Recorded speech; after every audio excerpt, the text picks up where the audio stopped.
જય માતાજી સાહેબ. જય માતા નિશાંતજી, બોલો બોલો. ઉઠી ગયા, વહેલા ઉઠી ગયા એવું થયું આજ તો. ના ના હું તો અમારે એમ તો કરવાનું એવું હતું કે ગ્રામ સભા વિશે થોડીક મારે મુદ્દાની ચર્ચા કરવી છે, સમજ્યા? હા એટલે મેં કીધું વાત કરું એમ. બોલો બોલો ભલા. કારણ કે ગ્રામ સભા હોય ને આપણે ગામડાઓની અંદર, હા ત્યાં કોઈ સરપંચશ્રીની એવી સરપંચશ્રીની એવી જોગવાઈથી કોઈ જાહેરાત નથી આપતા. સમજણો મુદ્દો એવો છે. અત્યારે એક્ટિવ રહેવું બહુ જરૂરી છે. 100%. પબ્લિકને, ગામડાની પબ્લિકને કોશું ખબર પડવા નથી દેતા. ગ્રામ સભા પતાવી દે છે. કેમ ઢીલા ઢીલા હાલો? મુદ્દા ઉપર અમે ચર્ચા કરતા એટલે મેં કીધું સાહેબ હારે થોડીક ચર્ચા કરી લઈએ આ બાબતે એમ. બિલકુલ. એટલે મેં કીધું આમાં મુદ્દો આપણે એનો એક્ટિવ કરવો હોય તો ડિબેટ થાય આની. ઘડીક ઉભા કામ પતી જાય ને. આજે આજે કદાચિત છે ને 2-4 ટીવી ચેનલ વાળા ફોન કરશે મને, હા એમાં હું ઈચ્છું કે હું પોતે જ આ ઇસ્યુ લઈશ ગ્રામ સભા વાળો, હા હા હા હા એટલે ખ્યાલ આવે. બરાબર. પાકું. તમે કયો છો તમારા મગજમાં શું છે? મારા મગજમાં તો એક્ટિવ નથી આ પબ્લિક હમણાંનું. જો ઈ જ વાત હું તમને કરું હા કે આપણું અજ્ઞાન છે, ઈ લોકોનો નફો છે. બરાબર. આપણે ગામમાં બધાયને શું હોય છે, તમને મને બધાયને, મારે હું ને મારું હું એના જેવું. હા હા હા હા. એને કારણે આપણે કોઈ દી ઊંઘથી અને તલાટી મંત્રી હોય કે ગમે સીધા આપણે એને સાહેબ જ માન લઈએ, આપણે નોકર નહીં સાહેબ. જ્યારે કે હકીકત એ છે કે ગ્રામ સભામાં જેટલા સભ્યો હોય એનું ત્યાં કાયદેસર નામ ગ્રામ પંચાયતની કચેરી હોય તો લખવું જોઈએ કે જગદીશભાઈ, છગનભાઈ, નિશાંતભાઈ વગેરે વગેરે વગેરે. અને એની સહી વગર કોઈ પણ ગ્રામ સભાનો ઠરાવ પસાર થાય નહીં. એને બદલે શું થાય છે કે તમારે ત્યાં ગ્રામ, તમે જેમ કીધું એમ કોઈને એક પેલા ખબર ન હોય એમ ગ્રામ સભા મળી જાય, ખોટે ખોટી સહી કરી નાખે છગન મગન ના નામે, અને ઉધારી નાખે પૈસા પણ. કોઈ પણ નાનું મોટું કામ, ગ્રાન્ટ તો આવે જ છે ઉપરથી, પણ બુદ્ધિપૂર્વક કરી નાખે. હવે હું તમને કહું કે તમને સફાઈના મોટા મોટા અમારે ત્યાં શહેરમાં જે રીતે ઓલા બકેટ લેવામાં પ્લાસ્ટિકના કચરો નાખવાના, બરોબર, હવે તમારા ગ્રામ સભામાં લઈ આવે, એ લોકો લે 25 ને કરે કે 150 લીધા, તો કોને ખબર પડે? કારણ કે સહી સિક્કા તો થઈ ગયા હોય. સહી સિક્કા તો થઈ ગયા હોય. બરાબર છે. અને બજારમાં 25 રૂપિયા મળતા, અહીંયા લખાય 75 રૂપિયાનો એક, દાખલા તરીકે. આવી રીતે થાય છે. એટલે ગ્રામ સભામાં તમારે તલાટી મંત્રી જે હોય, ધારો કે ત્યાં એને ફોર્સ પાડવો પડે કે ગ્રામ સભા ક્યારે હોય તો અમને આટલા લોકોને જાણ કરવી, એક વાત. બીજું, એ સદસ્યો હોય એને પણ ગામમાં લાગતા વળગતા કેવું કે આવી એક સભા છે અને ખાલી વાતો કરવાની નથી, પછી છાજિયા લેતા ફરો તો કઈ મળદા બેઠા નહીં થાય. બેઠા નહીં થાય, એ વાત સાચી છે. તમે થોડીક એલર્ટનેસ, જાગૃતિ દાખવો તો ખબર પડે કે આ દૂધ દોણામાં જાય છે કે હેઠું જાય છે. બરાબર. આવું જો કરવું તો પડશે. પ્રજા જાગૃત જો નહીં થાય ને, તો અત્યાર સુધી જેટલું તમે કે મેં સહન કર્યું ને, આપણી જાગૃતિના અભાવને કારણે કર્યું. આપણે બધા શું માનીએ છીએ, તમે જોજો, મેં ઘણી વખત એવું જોયું છે, લોકો એમ કે છે કે એક નાળું તૂટી ગયું, 15 વર્ષથી અમે રજૂઆત કરીએ.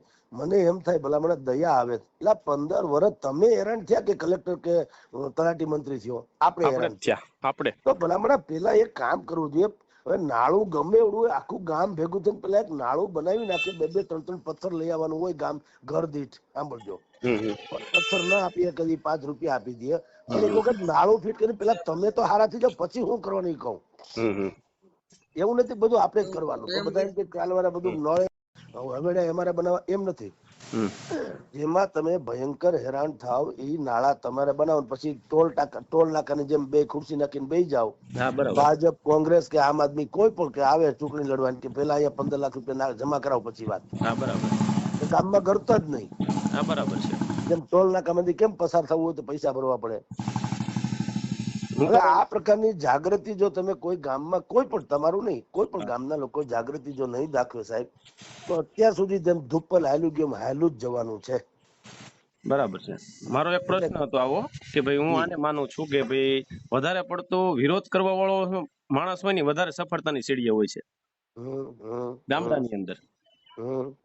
કે ભાઈ વિરોધ કરતો હોય ને એનું કામ થઈ જાય. કામ એટલે કે ભાઈ મેં તમને મત નથી આપ્યું, દાખલા તરીકે તમે ગ્રામ પંચાયતના સરપંચ તરીકે ફરજ બજાવો છો, મેં તમને મત નથી આપ્યો પણ હું વિરોધ કરતો એટલે મારા પાછલા બાવણાથી મારી ઘરે મારી વેરાપમાં જોતું મારે જે કામ કરવું હોય હા, મારું એટલે થઈ જાય. તોફાની છોકરાને મોનિટર બનાવી દઈએ એટલે હું કે તમે બોલો નહીં એમ. હા બોલો નહીં, મોનિટર બનાવવાની વાત છે, મારું આવું જ હા છે છે, ગામડાની. એવું જ હોય છે, એવું ગામડાની બધી જગ્યાએ આમ જ હોય છે. પણ હવે આપણે આમાં જો સૌથી તમને આખા ભારતની કે ગુજરાતની સમસ્યાનો એક જ ઉકેલ તમને કહું, જો નીતિમત્તા હશે ને નીતિમત્તા તો જ મેળ પડશે. બાકી હું તમને કહું, તમે વિરોધ કરો ને હું તમારા ઘરે કઈક કોથળો ઠલવી દઉં, જો તમે ગાય જેવા થઈ જતા હો તો એમાં વાંક કોથળો ઠલવવા વાળો નથી, આપણો છે.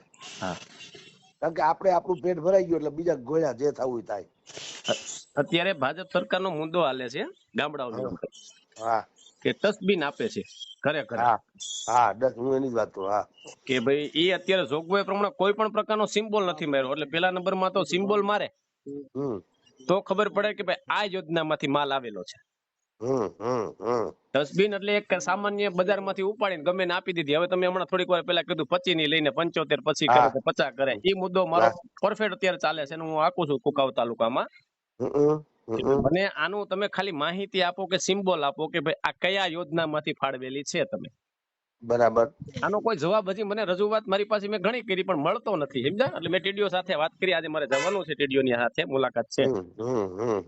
પછી આગળની ચર્ચા મેં કીધું એવું લાગે ને નો ભેગું થાય ને તો હવે તમારી સાથે ડાયરેક્ટ આપણે બેઠક કરવી અને લાઈવ દેખાડવું જ તો મેં કીધું. બરાબર. આવો મારો મુદ્દો છે.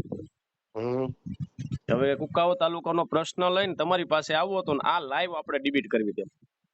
લાઈવ ડિબેટ થયું છે. અત્યારે જે બધી ડિબેટો હું કરું છું, ચેનલ તો કોકની હોય છે, એ લોકો મને મુદ્દો આપે ને આપણે ચર્ચા કરીએ. હા, એટલે ઈ લાઈવ ડિબેટ તો પછી એ લોકો એવો ઇસ્યુ રાખે તો થાય. જે ચેનલ વાળા છે બધા અમદાવાદના છે. મારી પોતાની ચેનલ તો દિવાળી પછી પોતાની થવાની છે, દિવાળી પછી થવાની છે. તે દિવસે 100% આપણે બધું કરીશું. પણ અત્યારે જે આ ચેનલો હોય છે ને એ તો બધી અમદાવાદમાં બેસે છે, બધી જ ચેનલ. હા, અને એ લોકો મને ત્યાંથી કે સાહેબ આપણે ચર્ચા કરવી છે કોઈ પણ સબ્જેક્ટ ઉપર. આપણો વાત એટલી હોય કે સત્યમેવ જયતે. હા, આપણે ખોટું કઈ બીજા બધા લોકોને જેમ કહીને આપણે જે હોય ચોખ્ખમ ચોખ્ખી વાત કરી દઈએ. દિવાળી પછી આપણે ઘણા મુદ્દા મારી પાસે ત્યાર હું લખીને બેઠો. કોઈ વાંધો નહીં, મજા કરો સાહેબ. આપણે આખી જિંદગી આમ જ છે, પણ આપણે બને